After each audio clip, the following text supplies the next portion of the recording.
Holding space is about showing up authentically and creating safety in the moments that matter most.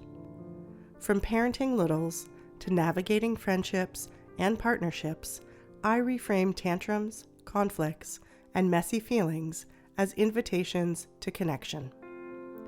I'm Julia Clark, a psychotherapist and play therapist with over 30 years of experience walking alongside children, families, and the people who care for them.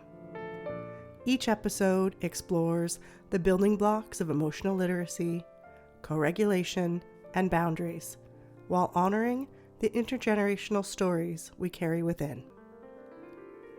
Blending science with lived wisdom, I believe growth is playful, healing is possible, and we are all learning together. Hi, I'm Julia, and together we're holding space. Today we're talking about something that tends to hit deep for parents: when your child lies to you. It can bring up anger, fear, disappointment, and even shame. We might think, I've raised them better than that, or if I can't trust them, what else are they hiding? But beneath those reactions, something very different is happening, something deeply human. Because lying, especially in children, isn't usually about manipulation or morality. It's about preserving connection. It's the nervous system's way of saying, I'm scared of losing you. Why we lie. The attachment perspective. To understand this, we turn to Dr. John Bowlby, the father of attachment theory. Bowlby taught us that a child's greatest need isn't obedience or even honesty. It's connection and safety.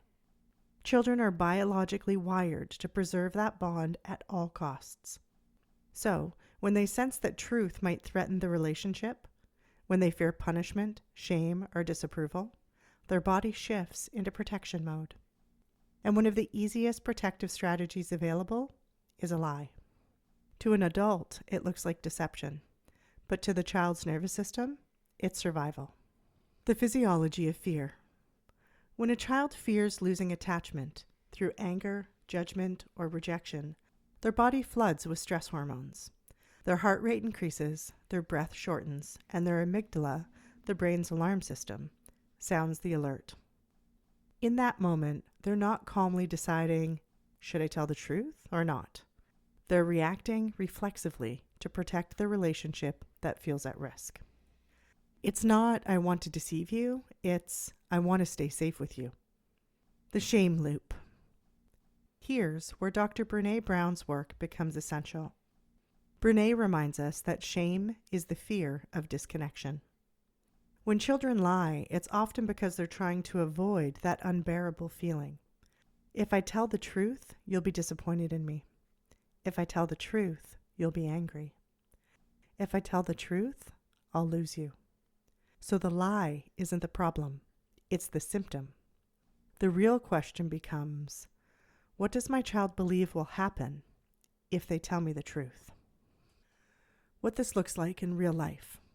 At home, you find cookie crumbs on the couch. You ask, did you eat cookies before dinner? Your child looks you dead in the eye and says no. It's easy to react. Don't you lie to me. But pause for a moment. Your child's body has likely gone into a mild fight or flight response, heart pounding, cheeks flush. The lie slips out faster than they can think because their nervous system believes that truth equals danger. When you respond calmly, you can start shifting that pattern. You might say, I see crumbs here, and I think you might feel worried to tell me what happened. It's okay, we can talk about it. Now their body relaxes. Their brain can come back online, and often that's when the truth surfaces. With older kids or teens, a teenager tells you they did their homework. They didn't. Or you find out later that they were somewhere they said they weren't. It stings. But if we look deeper, we might see a child caught between two needs: autonomy and attachment. They want independence, but they still crave approval. Instead of focusing solely on the lie, try getting curious about the fear underneath it. You might say, I can tell you were scared to tell me the truth. I want you to know that honesty doesn't change my love for you. It deepens our trust. That's not permissiveness. That's attachment repair. In the classroom, a student insists they turned in their homework, but you can tell they didn't. Instead of calling it out in front of everyone, you might say quietly after class, "Hey, I noticed you said you turned it in. I'm wondering if maybe it just didn't get done. That happens. Let's figure out what made it hard this time." That one line can shift the child's body from shame to safety. Because when adults respond with calm curiosity instead of punishment, children learn that honesty isn't dangerous. In the playroom, a child spills paint and insists it wasn't me. Instead of correcting, I might say softly, "It looks like something happened with the paint. I wonder if it felt too hard to tell me." Then I pause. That pause is everything. Sometimes they'll whisper, "I didn't mean to." Sometimes they just start cleaning it up. Either way, their body moves from defense to connection. Because in play therapy, truth doesn't have to be forced. It unfolds when the nervous system feels safe enough to be honest. How to create truth-safe spaces. Here are a few gentle practices to help children and ourselves build that safety for honesty. 1. Respond before reacting. When you feel that flash of anger or disappointment, pause. Your calm presence is the safety cue their body is searching for. 2. Name the fear. I wonder if it felt scary to tell me what happened. Naming it helps integrate the emotional and logical parts of the brain. 3. Separate the behavior from the bond.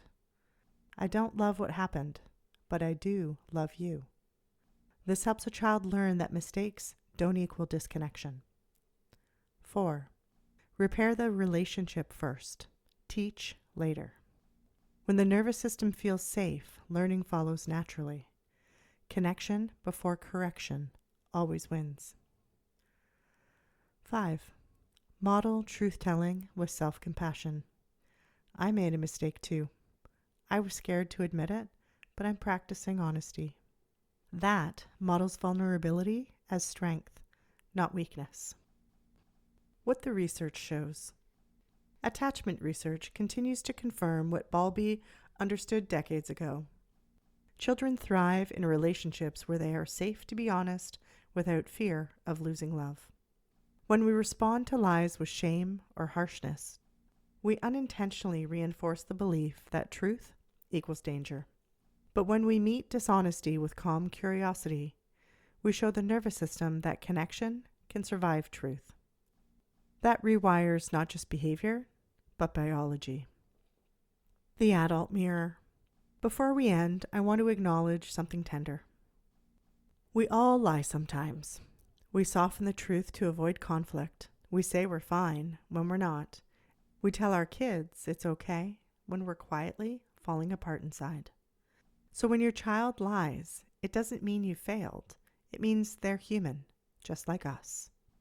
And it might even be an invitation to reflect. Where in my life do I still feel unsafe telling the truth? What helps me stay honest when I'm scared? Because when we practice honesty with ourselves, we model to our children that truth doesn't have to threaten connection. It can build it. A story of repair. A parent once shared with me, "My daughter lied about breaking a glass. I found it later, and I was so upset. I sat her down and said, 'I'm not mad about the glass. I'm sad you didn't feel safe enough to tell me.' She started crying and said, 'I thought you wouldn't love me anymore.' And I realized that was the real break that needed repair." That moment became a turning point. From then on, the daughter began telling small truths again, tentatively at first, but then with more confidence. Because truth takes root in safety, not fear. Take a breath with me. Inhale. Exhale.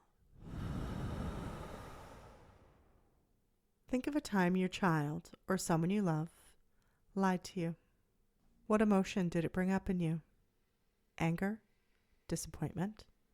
Hurt? Beneath that, can you feel the longing, the wish to be trusted, the desire to stay close? Now, imagine responding from that place of love, not fear. Because that's what your child needs most, to know that honesty can coexist with love. Lying isn't the opposite of love. It's often the nervous system's misguided way of protecting it. Our job isn't to catch the lie. It's to create safety for the truth to emerge. So when your child lies, pause, breathe, and remember that their body might be saying beneath the words, "I'm scared. Please still love me." And you can meet them there with compassion, saying, "You don't have to hide.